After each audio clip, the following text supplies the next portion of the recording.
안녕하세요. 두잇 안드로이드 앱 프로그래밍 계정 2판 48번째 날입니다. 자, 오늘 48번째 날부터는 셋째 마당 진행이 되죠. 그래서 셋째 마당은 여러분이 직접 만들어 보는 부분입니다. 그래서 우리가 같이 해보는 건 아니고요. 여러분들이 이제 멀티미디어 메모라고 하는 메모장 앱을 하나 만들어 보시면 됩니다. 그래서 메모장 앱을 어떻게 만드는지에 대한 설명을 제가 드릴 거고요. 그거를 직접 미션을 해보듯이 직접 진행을 해보시면 됩니다.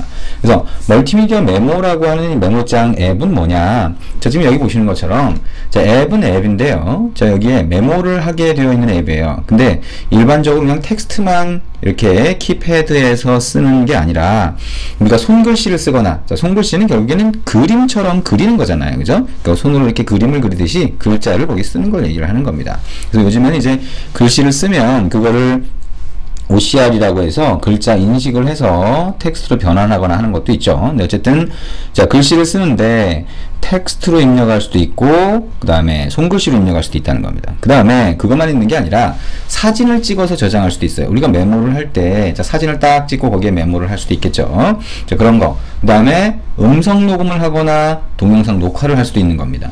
그래서 우리가 이 메모라고 하는 걸 만들 때 단순히 글씨를 쓰는 것만 메모가 아니라 간단하게 우리가 언제 뭔가를 기록하고 싶을 때 그 기록이라고 하는 게 동영상이나 음성이나 이런 걸 남는 걸 얘기하는 거죠. 그래서 우리가 이제 흔히 이거를 이제 사진을 찍거나 메모를 남길 때 어디에서 남겼는지 GPS를 이용해서 위치를 남길 수도 있겠죠.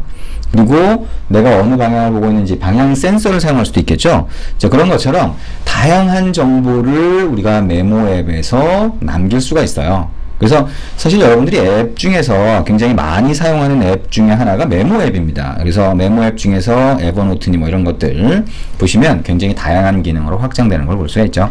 자, 그거를 여러분이 한번 만들어 보시는 겁니다. 그래서 텍스트 메모, 손글씨 메모, 사진, 음성, 동영상까지를 일단 범위로 해서 한번 만들어 보시는데 이게 단계별로 돼 있어요. 그래서 자, 지금 48번째 날이죠. 그래서 이때는 가장 기본적인 틀만 만들어 보는 겁니다. 1단계죠. 그 다음에 두 번째 날, 자, 셋째 마당이 두 번째 날이죠. 그러니까 49번째 날, 두 번째는 거기에다가 손글씨 기능이라든가 이런 것들 몇 가지를 추가해 보고요. 마지막 날, 자, 50번째 날에는 여러분들이 완성을 한번 해보시면 됩니다. 그러니까 동영상 녹화나 음성 녹음 같은 거 붙여서 해보시면 됩니다. 결국에는 이게 멀티미디어 기능이 다 붙어있기 때문에 멀티메모 앱이다라고 생각을 하시면 되겠죠. 자, 그래서 여기 이제 책의 내용을 보시면, 자, 메모장은 그냥 간단히 텍스트만 쓰는 것들 생각을 하는데, 그거 말고, 자, 이미지나 사진이나 이런 것들 넣을 수 있다. 근데 기존의 메모장에서 보면, 자, 우리가 앱을 종료했을 때 데이터가 다 날아가면 안 되겠죠. 결국에는 데이터베이스 기능을 써야 된다는 겁니다. 그러니까 화면 구성은 리스트 뷰 같은 선택 유닛이 필요하고요. 그죠? 리스트 형태로 계속 보여줘야 되니까. 그 다음에 그 메모를 추가하거나 아니면 수정하거나 삭제할 때는 그 데이터가 데이터베이스로 들어가야 됩니다. 결국에는 데이터베이스를 사용하는 기능이 굉장히 중요한 기능이 되겠죠. 여러분들 데이터베이스 부분에 보면 우리가 4단계로 구성이 됐잖아요. 자, 데이터베이스라고 하는 저장 공간 만들고, 테이블이라고 하는 데이터를 저장해 놓을 그 스키마라고 했죠. 그러니까 테이블의 구조를 만들고, 그 다음에 거기에 데이터를 추가하고 그 다음에 데이터를 조회해보는 4단계로 구성이 되는데 그거 자체가 익숙해지셔야 돼요. 그래서 그래야 이렇게 앱을 만들 때 자, 적용하기가 쉽겠죠. 자, 응용해서 만들 수가 있을 겁니다. 자, 어쨌든 자, 이게 멀티메모 앱이고요. 자, 아까 얘기한 것처럼 1단계에서는 자, 간단하게 화면 레이아웃을 만들어 볼 겁니다. 그래서 리스트 뷰로 구성되는 레이아웃을 만들고요. 2단계에서는 자, 입력, 자, 메모 추가라고 했을 때 또는 수정이라고 했을 때 메모 입력 화면으로 넘어오게 되는데, 이건 메인 화면, 그 다음에 요거는 메모 입력 화면이라고 할 수가 있겠죠. 그럴 때 이 화면을 구성해 보고요. 자, 데이터베이스가 있어야 데이터를 저장하니까 거기에 데이터베이스 기능을 추가하고 사진 기능을 추가를 한다. 자, 사진을 먼저 추가를 하면 되겠네요. 그 다음에 그 다음 단계에서 손글씨를 넣고 마지막에 음성과 동영상을 넣도록 그렇게 합니다.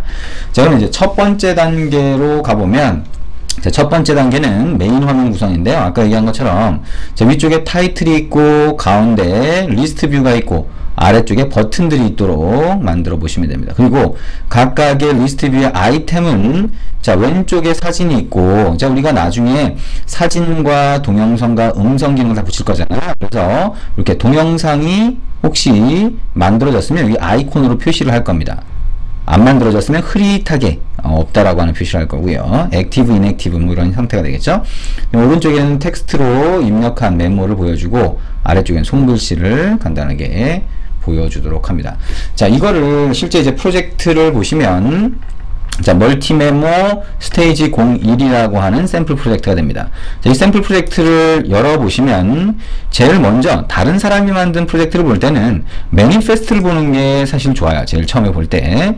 왜냐하면 그때 자, 애플리케이션 태그 안에서 액티비티가 있고 액티비티의 인텐트 필터가 메인 그 다음에 런처라고 하는 정보를 갖고 있으면 얘가 메인 액티비티가 되는 거죠. 그래서 보면 메인 액티비티가 멀티메모 액티비티다. 아, 여기서부터 첫 화면이 딱 보이게 되겠구나 라고 하는 거를 알 수가 있는 거죠. 그래서 매니페스트를 보고, 자, 그러면 멀티메모 액티비티로 가보죠. 멀티메모 액티비티로 가보면, 자, on create 안에서 우리가 set content view로 처음에 보이는 화면에 XML 레이아웃을 지정을 하죠.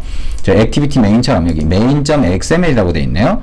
main.xml을 열어보면 이제 화면이 보이겠죠. 그러면 디자인 탭으로 가서 한번 화면을 이렇게 하겠습니다. 그래서 화면을 봤을 때 아까 우리가 얘기한 것처럼 그런 레이아웃이 있는지를 한번 보시면 되겠죠.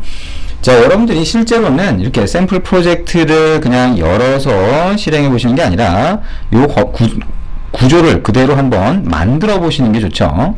그래서 직접 화면을 만들어 봐야 이걸 만들어 보면서 에러가 나거나 그런 상황들을 접할 수 있게 됩니다. 그래서 에러가 나는 게 굉장히 좋은 거예요. 여러분이 에러가 나면서 내가 뭔가를 잘 모르고 있구나 라고 하는 걸 알 수가 있게 되는 거죠. 자, 위쪽에 멀티 메모라고 하는 일종의 타이틀처럼 공간을 마련을 했고요. 가운데는 뭐예요? 자, 리스트 뷰입니다. 그죠? 그 이름을 메모 리스트라고 하는 아이디로 붙여줬어요. 그죠? 그 다음에 아래쪽에는 버튼 레이아웃이라고 하는 리니어 레이아웃을 추가해놓고 그 안에 버튼을 2개를 넣어놨습니다. 그래서 새 메모를 클릭을 하면 메모가 리스트 뷰에 추가가 되고요. 그 다음에 닫기를 누르면 이 앱이 종료가 되도록 그렇게 만들어진 거죠. 자, 이게 1단계에 해당하는 화면이 됩니다. 그리고 각각의 리스트 뷰가 있으니까 각각의 리스트 뷰의 아이템이 되겠죠? 아까 얘기한 것처럼 그게 메모 리스트 아이템.xml이 됩니다. 자, 이걸 열어보면 이렇게 구성이 되어 있네요. 아까 우리가 본 것처럼 왼쪽엔 뭐예요? 이렇게 사진이 보여질 수 있는 이미지 뷰가 추가되어 있고요. 여기 아래쪽에 보시면 자, 아래쪽에는 아직 별다른 게 없네요. 그죠? 아래쪽에는 별다른 게 없고요.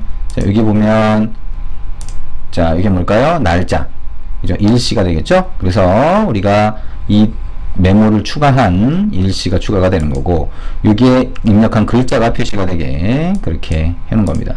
요 밑에 리니어 레이아웃에는 자, 여기 손글씨를 추가할 수 있도록 해놓은 거네요. 그러니까 결국에는 우리가 음성이랑 자, 동영상을 표시하는 거는 아직 추가가 안 돼 있는 거다라고 보시면 되겠습니다. 그래서 이런 형태로 만들고 백그라운드를 노란색 계열로 이렇게 해보면 포스트잇처럼 노란색 색깔이 되겠네요. 그래서 이제 메모장에 보면 포스트잇의 색깔을 배경색처럼, 그러니까 이렇게 색깔을 노란색이나 뭐 주황색이나 이런 걸로 바꿔서 설정할 수 있게 하겠죠. 그러면 나중에 이 앱의 설정 기능을 만들어서 설정을 바꾸면 배경색이 달라지게 하거나 뭐 이런 것들 여러분이 붙일 수가 있을 겁니다. 자, 이렇게 해서 1단계가 이렇게 구성이 되면 된다라고 하는 거 이해가 되셨죠? 자, 그러면 자, 이 메모 기능을 만들어 보시면 됩니다. 그래서 코드 설명을 잠깐만 드릴게요. 자, 그러면 일단 우리가 리스트 뷰를 만들어야 되니까 자, 화면에 있는 리스트 뷰 객체를 참조를 하겠죠. 그 다음에 리스트 뷰니까 어댑터를 만들어야 될 거죠. 그죠? 그 다음에 리스트 뷰에 이걸 넣을 거고요. 그 다음에 리스트 뷰를 클릭했을 때 실제로 그 내용을 보여주는 기능이 필요할 텐데 그건 아직 안 만들 겁니다. 그냥 간단하게 메소드만 정의만 해놓을 거고요. 자, 그러면 리스트 뷰라고 하는 거를 이렇게 구성을 한다. 그죠? 그리고 밑으로 내려가 보면 자, 샘플로 우리가 여기다 넣어놨어요. 그래서 한 개의 데이터라도 넣어야 그래야 이제 레이아웃이 제대로 됐는지 알 수가 있겠죠. 그래서 어댑터에다가 자, load memory list data라고 하게 되면 이제 onCreate 안에서 샘플 데이터를 로딩을 하는 거죠. 자, 그래서 자, 정상적으로 레이아웃이 만들어졌는지를 보는 겁니다. 자, 이렇게 레이아웃을 한번 구성을 해보시면 됩니다. 자, 한번 실행을 해볼까요? 정상적으로 여러분이 이 레이아웃을 만들었다라고 하면 어떤 형태로 보이는지 한번 실행을 해봅니다. 자, 여러분들은 직접 입력을 해서 기능을 리스트 뷰라고 하는 걸로 만들고 어댑터도 만들고 그 안에 자, 리스트에 해당하는 그 각각의 아이템에 해당하는 요 레이아웃 만들고 또 아이템에 해당하는 거를 어댑터 안에서 보여주도록, 그게 뭐예요? 메모리 리스트 어댑터가 되겠죠? 자, 그렇게 구성을 해서 만들어서 이제 실행을 해보시면 됩니다. 자, 이렇게 생각을 하시면 되고요. 자, 이 내용을 어떻게, 그러니까 코드를 어떻게 구성하는지는 여러분 각각이, 자, 개개인이 조금씩 다르게 구성할 수도 있어요. 자, 그러니까 결국엔 여러분이 지금까지 이 책을 통해서 배운 내용들, 그 다음에 같이 본 내용들을 이용해서 직접, 자, 이런 기능을 만들어 보겠다라고 생각을 하시는 게 좋겠죠. 그래서 얘기한 것처럼 에러가 나거나 하는 상황을 두려워하지 마시고요. 예. 에러가 나면 에러 고치면 되죠. 그죠? 그러니까 중요한 거는 머릿속에 자, 이걸 만들고 그 다음에 이걸 만들고 이건 이렇게 만들고 저렇게 만들어야 되겠다라고 하는 생각이 명확하게 있는가가 가장 중요한 내용이 됩니다. 자, 실행을 해봤고요. 자, 이렇게 나오네요. 그죠? 자, 여기 아이콘이 보이네요. 그죠? 아이콘 들어가 있군요. 자, 여기에 자, 입력한 일시 텍스트 왼쪽에 사진. 자, 지금은 뭐 사진이 아니라 이미지만 보일 수 있게 이렇게 하는 거죠. 아래쪽에 새 메모, 그 다음에 닫기 버튼 이렇게 추가가 되어 있는 거 볼 수가 있을 겁니다. 닫기 버튼 누르니까 종료가 됐죠. 자, 이렇게 자, 첫 번째 단계 구성을 해보시면 됩니다. 자, 구성을 직접 한번 해보시라는 거죠. 이건 직접 안 해보면 큰 의미가 없어요. 실제 앱이라고 하는 거는 여러분이 어떤 앱을 기획을 해서 그 앱을 눈에 보이는 실제 코드로 만들어내는 과정이죠. 자, 그걸 위해서 지금까지 우리가 계속 공부를 한 거기 때문에 자, 설명만 듣지 말고 직접 한번 입력해서 앱을 만들어 보시기 바랍니다. 네, 오늘 하루는 이렇게 기본적인 레이아웃을 만드는 걸로 진행을 하시면 되겠습니다. 수고하셨습니다.